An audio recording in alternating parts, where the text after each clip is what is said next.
ब्रह्मण्ये वस्थित मति भगवत्या संश्रये विकृत जीवपातित्वात् क्षीणक्लेशाप्त निवृत्ति निजर मति को भगवान का चरण रे रखी ब्रह्मनिष्ठित ब्रह्मभूत भाव रे माँ देवहूति तांकर कार्यक्रम को आगु को बढ़ाई। श्लोकटी है नित्यारूढ़ समाधित्वात् नित्यारूढ़ समाधित्वात् परावृत गुणाभ्रमा न सस्मारतात्मानं स्वप्ने दृष्टम इवोत्थित। सुंदर भाव रे श्लोकटी आम मान को व्यास भगवान रचना करिसंती एवं तार मैत्रेय महामुनि विदुर महात्मा को सूचना दउचंती किभली भाव रे माँ देवहूति तांकर तपस्चरण कले। श्लोकटी मु अति प्रांजल भाव रे पढ़ुची आपण माने श्लोकटी सुनिले तार अर्थ बुझी पारि। श्लोक पाठर गोटे नित्य कर्म अछि से कर्म अनुसार बा से नीति अनुसार पाठ कले आमे निश्चित बुझी परिबा। नित्यारूढ़ समाधित्वात् समाधि रे नित्य भाव रे संयुक्त हेले नित्य भाव रे तार्थ सतत भाव रे जीव समाधि प्राप्त हला। समाधि अर्थ माने जहा बुझुचे समाधि अर्थात तो शेष कथा कहूचे किंतु योग शास्त्र रे जो अष्टांग योग रे समाधि अछंती से समाधि कथा अलगा। आमे माने जो समाधि कथा से समाधि तो प्राप्त हो गले पहिले आमे माने विचार करछे तांकर इह लीला संवरण हो गला किंतु ये जो योग शास्त्र रे अछि अष्टांग योग रे शेष पर्याय हला ध्यान धारणा समाधि से समाधि अलगा। से समाधि होची शरीरटा जड़वत रहिबो एवं मन आत्मा इंद्रिय माने भगवान कर पदार बिंदरे संयुक्त होइकी रहिबे ताको कहा जाय समाधि अवस्था। तेनु माँ देवहूति नित्यारूढ़ समाधित्वात् केउ जड़ शरीर कथा मैठी कुहा गला से जड़ शरीर को परावृत गुण भ्रमा परावृत अर्थार्थ भूली जीवा ये गुण जो त्रिगुण शरीर आत्मान धारण करिचे सत्वरज तमर शरीर एवं जो भौतिक माया आम मान को ग्रास करी रखिची आमे बुड़ीकिरी ता देहरे रहिचे ताहाकू अतिक्रम करवा अत्यंत कष्ट। सेथिपई श्रीमद भगवत गीता रे भगवान श्री कृष्ण कहले दैवी ही ऐसा गुणमयी मम माया दुरत्यया नामेव जे प्रपद्यन्ते मायामेतान्तरन्ति ते। जो दैवी माया रू उद्धार पाइबा हम मान पक्ष संभव नुह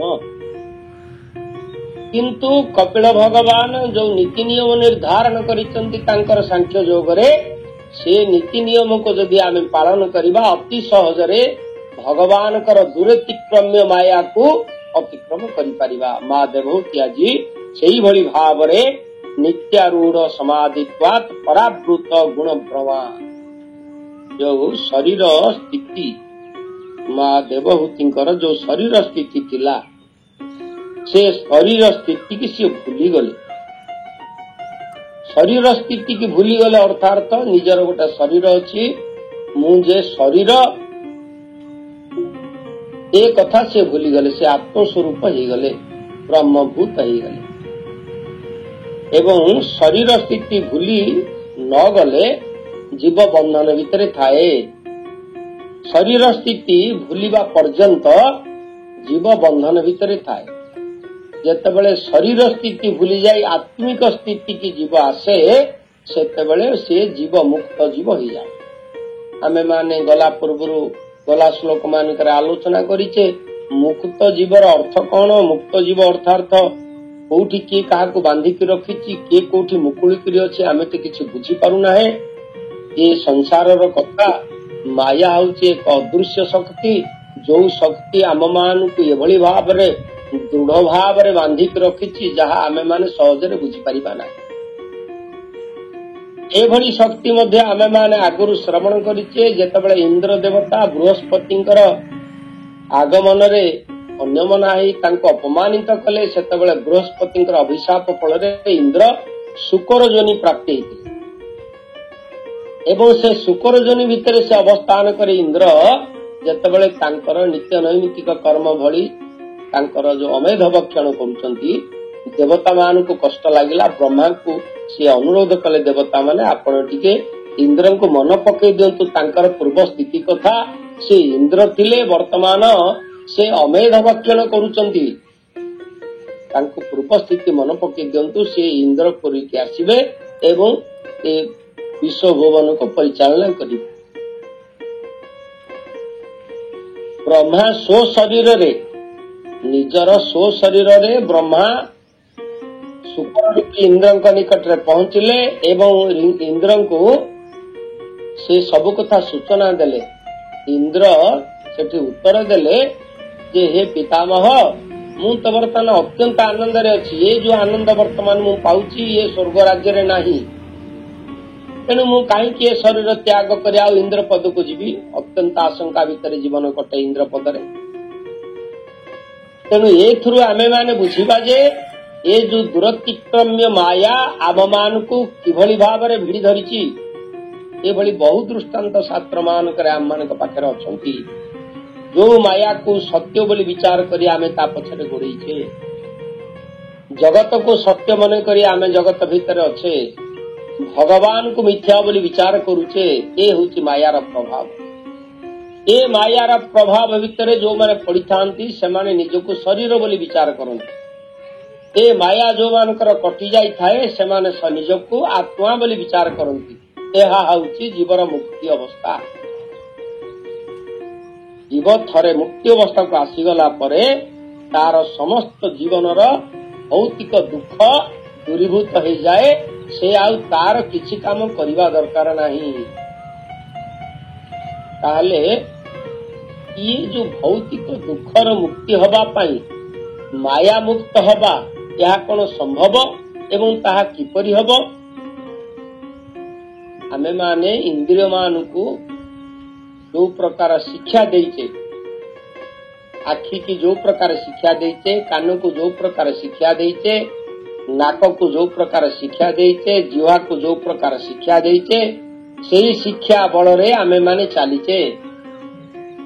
କିନ୍ତୁ ଏ ଯୋଉ ବହି ଇନ୍ଦ୍ରିୟ ଅନ୍ତ ଇନ୍ଦ୍ରିୟ ଭିତରେ ଯୋଉ ବିଶେଷ ତଫାତ ଅଛି, ଅନ୍ତ ଇନ୍ଦ୍ରିୟ ମାନେ ଭଗବାନଙ୍କ ସହିତ ଜଡିତ, କିନ୍ତୁ ବହି ଇନ୍ଦ୍ରିୟ ମାନେ ସେମାନେ ଜଗତ ସହିତ ଜଡିତ। ଇନ୍ଦ୍ରିୟର ଦୁଇଟି ପାର୍ଶ୍ୱ ଅଛି, ଗୋଟେ ଅନ୍ତର ପାର୍ଶ୍ୱ, ଗୋଟେ ବହିର ପାର୍ଶ୍ୱ।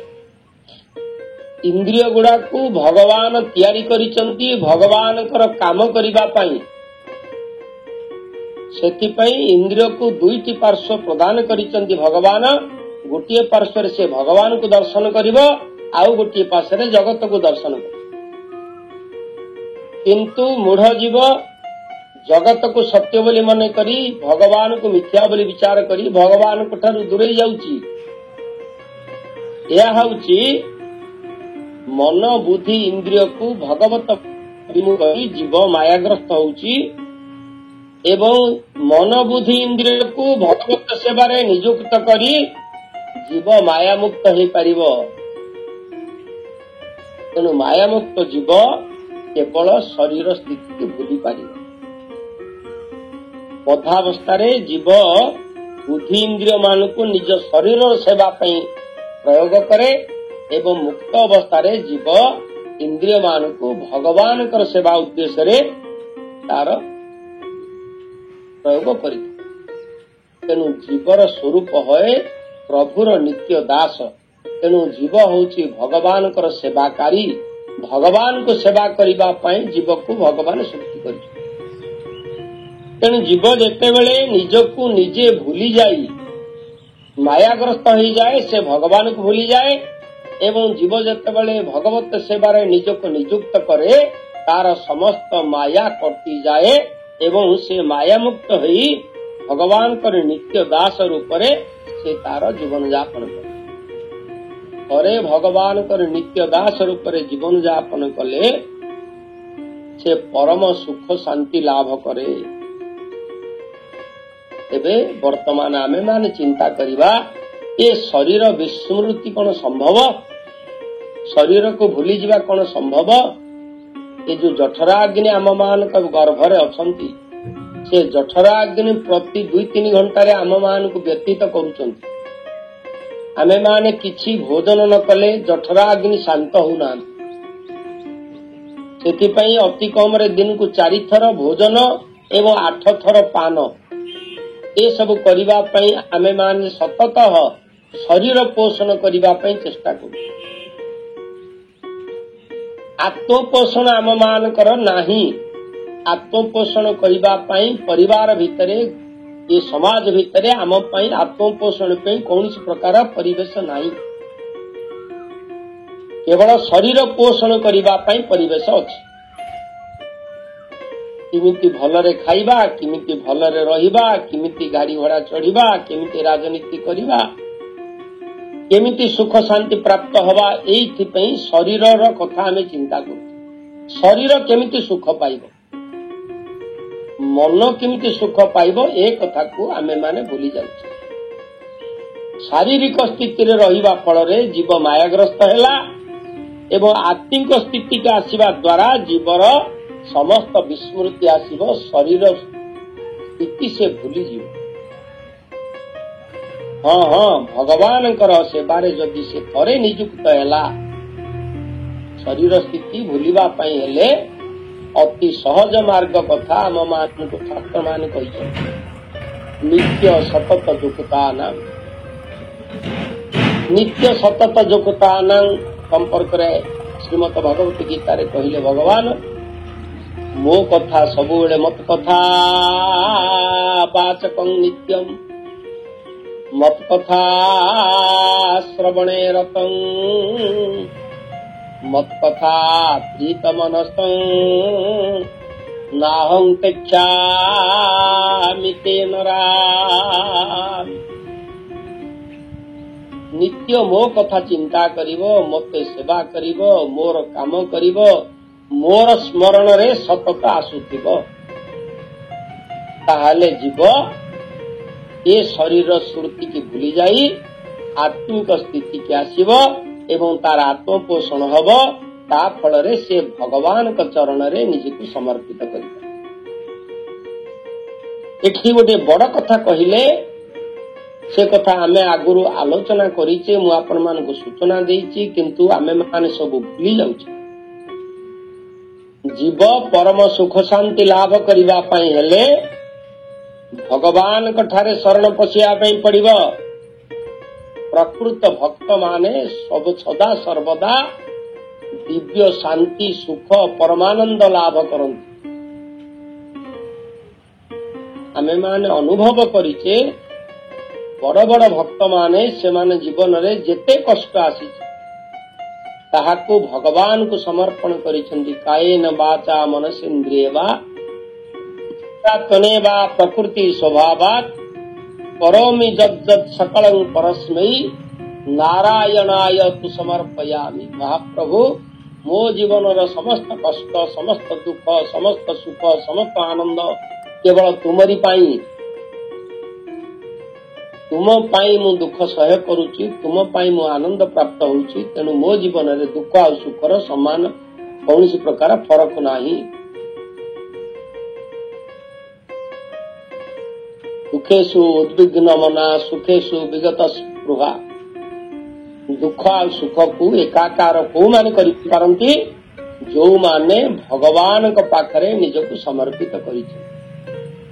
सेमान का जीवन रे दुख नहीं, सेमाने जदि केतेबेले भूल करंती ए कथा भागवत सुंदर भाव लिखा है। जदि मोर भक्त केबे किछि भूल करि पकाए तार जीव सुलभ गुण हेतु से किछि भूल करि पकाए सेतेबेले मु ताहाकु सळखि दिए। एभଳି दृष्टांत देइचंती भगवान जे जीव जदि मोर स्मरण रे आखि बुझिकरी दौड़े, मोर कार्य रे आखि बुझिकरी काम करे, मोर नाम लीला गुण करिबा नबारे से आखि बुझिकरी अज्ञ भाव रे पड़ी जाए, से जोठी पड़ी जिबार भय थाए मु से जगह ताको रक्षा करे।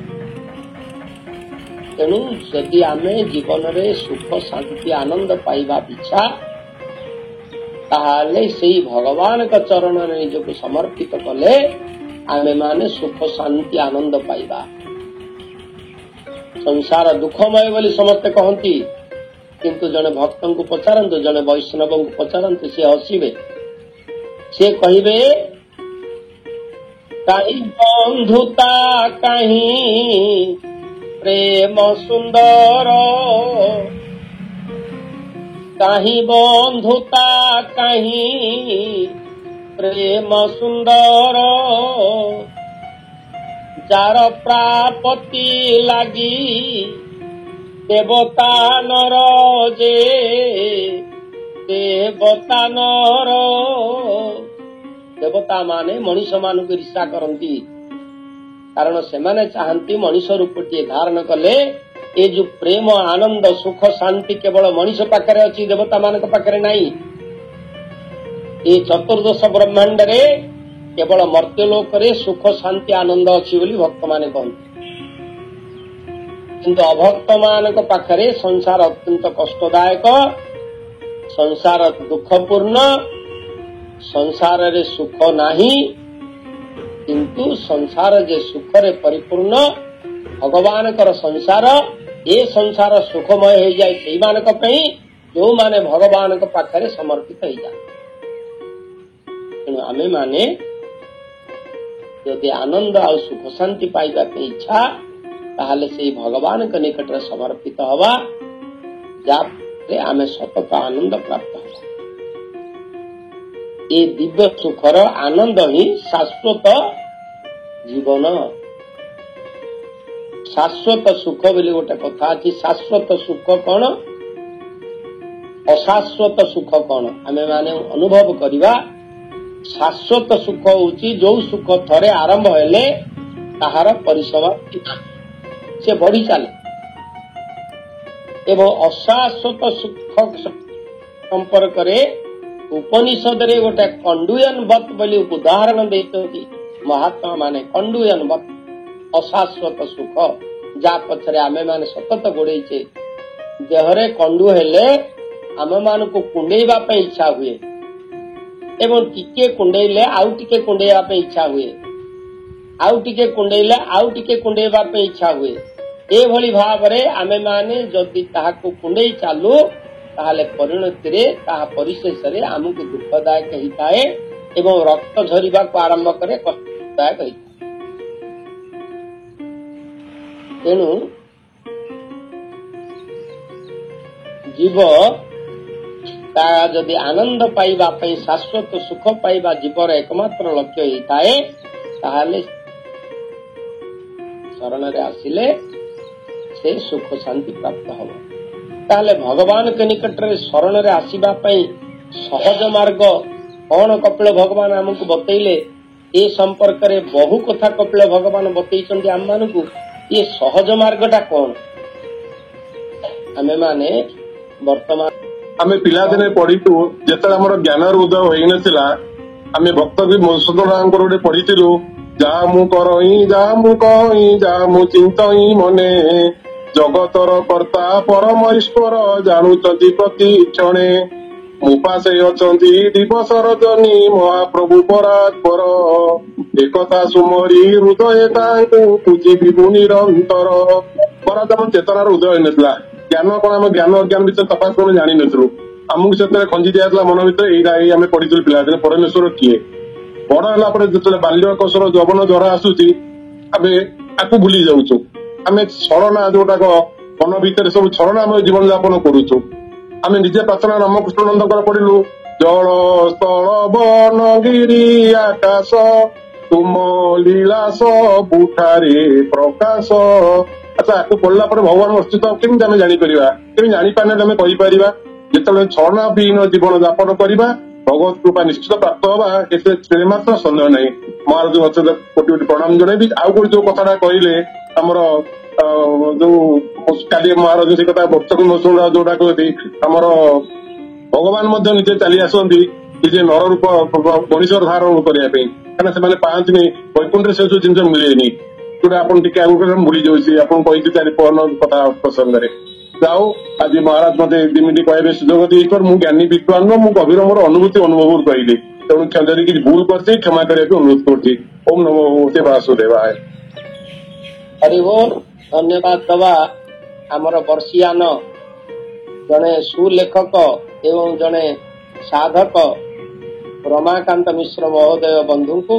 ଯାହା ହଉ ଆପଣମାନଙ୍କର ଅନୁଭୂତି ହିଁ ବଡ ଜିନିଷ, କାରଣ ଅନୁଭୂତି ସମ୍ପନ୍ନ ଲୋକ ହିଁ କେବଳ ଭଗବାନଙ୍କ ନିକଟରେ ଆସିଥାନ୍ତି। ତେବେ ଆସନ୍ତୁ ଆମେମାନେ ଏ ଶ୍ଲୋକର ଶେଷ ପର୍ଯ୍ୟାୟରେ ଆମେ ଏତିକି ଅନୁଭବ କରିବା, ବୈଷ୍ଣବ ମାନେ ସତତ ଭାବରେ ଭଗବାନଙ୍କ ସହିତ ଯୋଡି ଥିବା ହେତୁ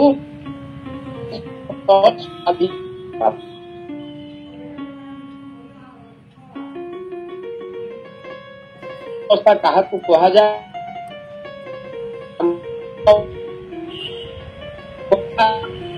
କଥାରେ ଆମେମାନେ ଶ୍ରବଣ କରିଛେ ଯୋଉ ଶେଷ ପର୍ଯ୍ୟାୟ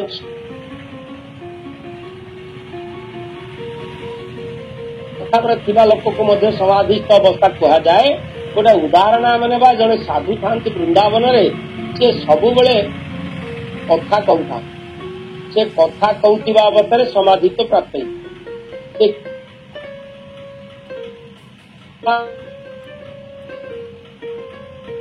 ତୁ ଖାଇଲୁନି, ତୁ ଶୋଇଲୁନି, ଲାଗିଲା, ତୁ କୁଆଡେ ଯାଇଥିଲୁ, ମୁଁ ତତେ ଡାକିଲି ତୁ ଶୁଣିଲୁନି, ଏଭଳି ଭାବରେ ଶଯ୍ୟା ତ୍ୟାଗ ଠାରୁ ଶଯ୍ୟାକୁ ଯିବା ପର୍ଯ୍ୟନ୍ତ କେବଳ ଭଗବାନଙ୍କ ସହିତ ସେ କଥାବାର୍ତ୍ତା।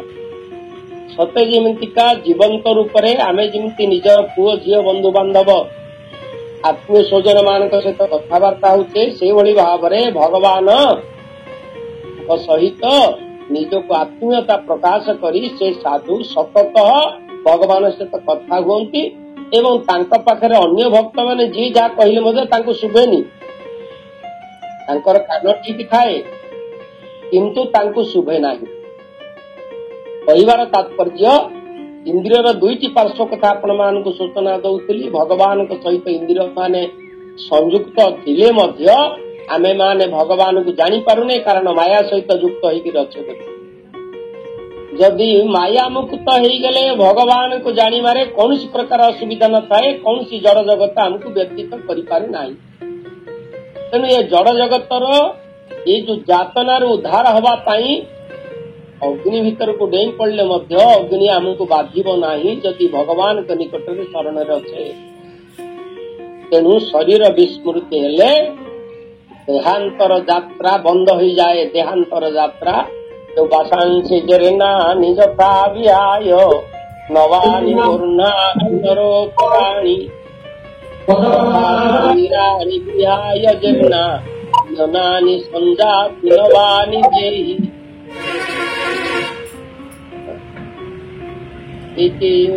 ମାନେ ସେଇଠି ଭକ୍ତ ମାନେ ଖୋଲି ଦଉଛନ୍ତି, ମ୍ୟୁଟ ଅନ୍ କରୁଛନ୍ତି। ମୋର ଡିଷ୍ଟର୍ବାନ୍ସ ରହୁଛି, ଅନ୍ୟମାନଙ୍କୁ ଶୁଭୁ ନାହିଁ। ଦୟାକରି ମ୍ୟୁଟ କେବେ ହେଲେ ଅନ୍ କରନ୍ତୁ ନାହିଁ, ସବୁବେଳେ ମ୍ୟୁଟ କରି ରଖନ୍ତୁ, ଯାହା ଫଳରେ କଥା ଆପଣ ମାନେ ଶୁଣିପାରିବେ।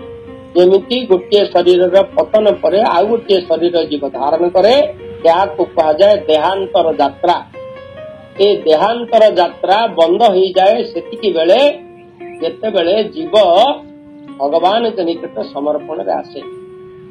ଆମେ ମାନେ ବର୍ତ୍ତମାନ ସମୟର ମର୍ଯ୍ୟାଦାକୁ ଲକ୍ଷ୍ୟ କରି ଗୋଟିଏ ଶ୍ଲୋକ ଆଜି ସରିଲା ଆମର 27 ନମ୍ବର ଶ୍ଲୋକ। ମୁଁ ଚିନ୍ତା କରୁଥିଲି ଆଉ ଯୋଡ଼େ 3ଟି ଶ୍ଲୋକ ଆଜି ଆଲୋଚନା କରିବା ପାଇଁ, କିନ୍ତୁ ଆମକୁ ଭଗବାନଙ୍କର କଥା ସେ ଆଡକୁ ସୁଯୋଗ ଦେଲା ନାହିଁ। ତେବେ ଆସନ୍ତୁ ଆମେ ବର୍ତ୍ତମାନ ଆରତୀ ଦର୍ଶନ କରିବା।